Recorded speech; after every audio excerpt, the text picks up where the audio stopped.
Domenica 14 ottobre ritorna l'appuntamento con la giornata FAI di autunno, un evento nazionale che come ogni anno porta ad aprire beni solitamente chiusi al pubblico e non visibili. Quest'anno la delegazione FAI Portofino Tigullio insieme al gruppo Giovani aprirà il faro di Portofino. Come sapete, dopo 14 anni Portofino ha di nuovo un farista, l'abbiamo conosciuto in occasione del suo insediamento e ci ha coinvolto col suo entusiasmo e la sua passione. I fari sono da sempre un luogo magico che evocano mistero, fascino in posizioni spettacolari. Per questo motivo domenica 14 dalle ore 10 i volontari della delegazione FAI del gruppo Giovani vi aspettano a Portofino.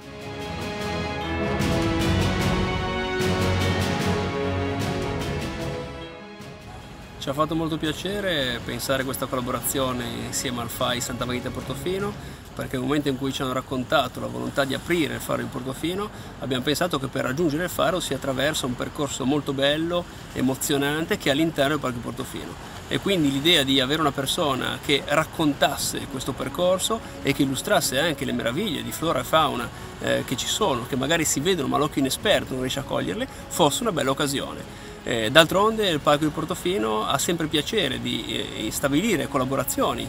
con soggetti che puntano a far condividere il territorio, tanto più in un momento in cui con la gestione attuale sta puntando anche tanto sulla ricettività e sull'accoglienza, quindi ci fa piacere poter istituire un meccanismo che in sinergia con altre associazioni consenta di vivere in maniera esperienziale il Parco di Portofino